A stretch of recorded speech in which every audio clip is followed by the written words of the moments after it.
E aí, pessoal, como vai? Tudo bem? Nessa aula aqui eu gostaria de abordar com vocês a classe Math, que é uma classe que ela lembra um pouco, ela é uma classe cheia de recursos, assim como a classe Vector Tree que a gente estava trabalhando. É, então essa classe matemática ela tem, por exemplo, já tem o valor de π para você, já tem vários e vários outros métodos além dessas propriedades para facilitar a tua vida, né? Então, assim, se você quiser fazer uma conversão, se você quiser trabalhar até mesmo com algum daqueles métodos que nós vimos lá em Vector 3, você vai ver que você tem aqui um método similar para trabalhar numericamente, né? Então, ó, você tem o LERP e tudo mais. Então, eu separei alguns aqui, a gente não vai ver todos, mas separei alguns só para dar uma mostrar para vocês o poder que tem nessa classe matemática e que ela está aí para ser bem utilizada por vocês. Então, nós temos aqui o primeiro, que é o ABS, né? Então, o ABS ele vai fazer uma simplesmente colocar em módulo, né? Então, se você tiver um valor negativo, ele vai te entregar o valor positivo. Ahn, então, você não precisa ficar colocando um if para detectar isso ali. A gente também tem como verificar, né, através deste método, se o valor float ele está aproximado um do outro, né? Então, às vezes, o valor float ali ele tem muitas casas decimais e você não consegue fazer uma verificação. Um número não é igual ao outro, mas ele é muito próximo. Então, se ele for realmente muito próximo, esse método ele compara e te retorna um verdadeiro ou falso aqui.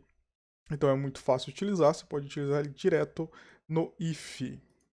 Você também tem um método para fazer, para conseguir encontrar o seu maior inteiro quando o valor que você está passando for maior ou igual a f, o que você estiver passando para ele. Então, se você passar o número 10, por exemplo, ele é igual, vai permanecer 10. Só que se você passar 10.2 ou 10.7, ele já vai chegar e te entregar o valor 11. Então, um outro método bem interessante aí, né? Um método que ele te retorna o maior inteiro, maior ou igual ao valor que você passou para ele. E aqui nós temos a mesma coisa, né? Só que ele vai te retornar o menor inteiro uh, maior ou igual ao f. Então, passou 10, ele vai te entregar o 10. Você passou 10.2, ele te retorna 11. 10.7, ele te retorna 11. A diferença, nós temos também o math.clamp, que inclusive a gente já utilizou até antes de entrar no Unity mesmo, né? Onde você passa um valor e passa os parâmetros que ele deve comparar e te retornar esse valor parametrizado dentro do range que você passou do mínimo e do máximo.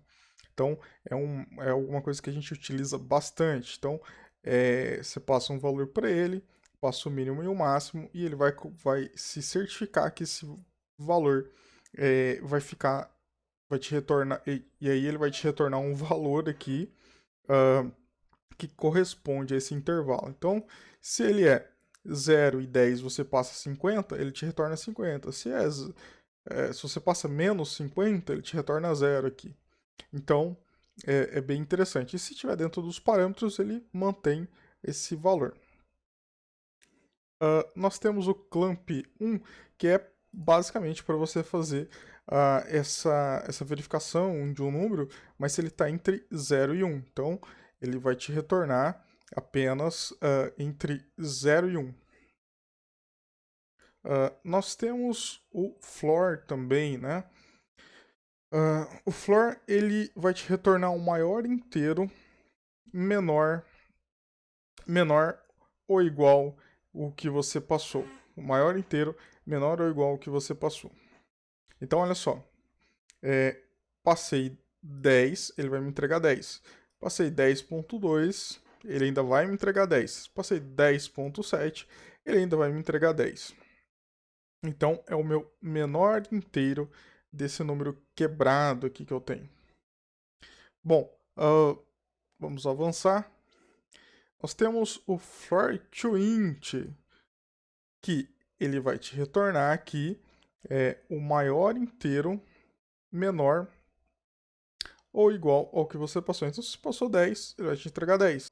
Aqui a gente tem uma conversão, ele te entrega um inteiro, o anterior ele te entregava um float. Bom, vamos seguir. Então aqui a gente tem, ele vai te entregar um inteiro, né, que ele te entrega um inteiro. E aqui, então vamos lá. Bom, nós temos o round. Bom, esse aqui, ele faz um arredondamento baseado, né, em que enquanto o teu valor quebrado ele for menor ou igual a 0,5, você vai arredondar para baixo. E se for maior, você arredonda para cima. Então, se você tem aqui, ó, 10, ele vai arredondar e te entregar 10. 10.2 ele vai arredondar e te entregar 10. 10.7 ele vai te entregar 11. Se você colocar 10.5, ele arredonda para 10. Então, bem interessante, né? Bom, e nós temos aqui também o round to int. Então, ele te retorna aqui um float, né? Ele te retorna esse número 10 aqui, mas ele é um float. E aqui nós temos o round to int, que ele vai fazer o mesmo processo daquele que a gente viu anteriormente. No entanto, ele já vai te retornar um número inteiro, né? Possivelmente, se você estiver fazendo isso, você já está criando um número inteiro. Mas às vezes não, às vezes você pode continuar trabalhando com um float. Aí você utiliza o math.round. Nós temos o lerp, né? Que é para fazer a nossa interpolação, né? Então, basicamente, é fazer a interpolação do ponto A para o ponto B, utilizando o nosso valor que a gente vai passar aqui, né? Qual que vai ser o nosso valor de interpolação. Então, tá aqui um exemplo dele. Cadê? Aqui, ó, lerp. Então a gente tem um valor, um mínimo e um máximo, e colocando que ele vai interpolar em t. Aqui t tá 0, então ele vai ficar em 0. Mas conforme você vai alterando isso aqui, ele vai se deslocando. É a mesma coisa que nós vimos lá naquele outro exercício, lá com Vector Tree.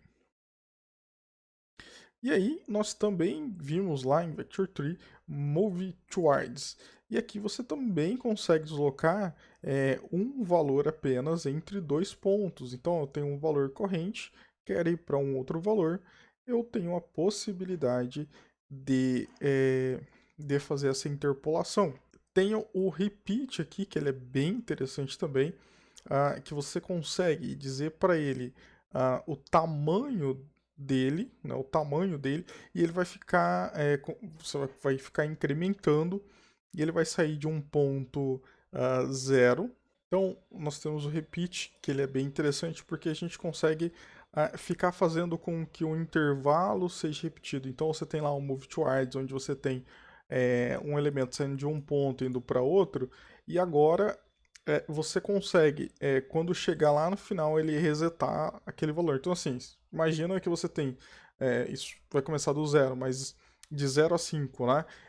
Então ele vai de 0, 0, 1, 2, 3, 4, 5, e ele automaticamente zera e volta, começa a te entregar o zero de novo e faz a sequência tudo de novo. Então, assim, é bem interessante também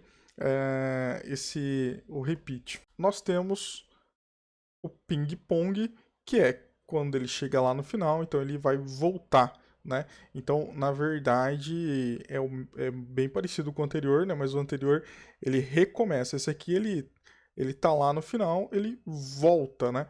Então, todos esses métodos aqui eu aconselho vocês testarem, brincarem, deslocando um cubo. Esse aqui, ó, ele tá mexendo na intensidade da luz. Acho muito interessante mesmo vocês brincarem com isso, é bem legal. E temos também um outro aqui que a gente viu, né, uma interpolação que você consegue fazer novamente com apenas um dos valores. A gente viu isso aqui. Vocês conseguem utilizar também essa interpolação aí limitada como se fosse algo mais suave, né? Baseado no movimento de mola, né?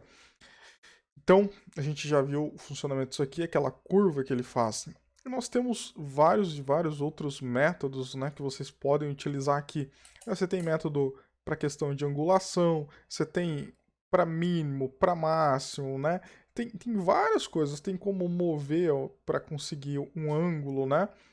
Tem como fazer o lerp também. Então tá aqui para vocês darem uma pesquisada nessa biblioteca e descobrirem, testarem. E a gente tem uma briga constante com o manual, né? Porque assim, a Unity demora, às vezes não consegue atualizar tudo com a qualidade e a rapidez que a engine vai se atualizando. Mas essas coisas que são mais consolidadas, você consegue ter essa riqueza de exemplos e consegue ver bastante coisa, tá? Então assim, recorram bastante ao manual e bons estudos.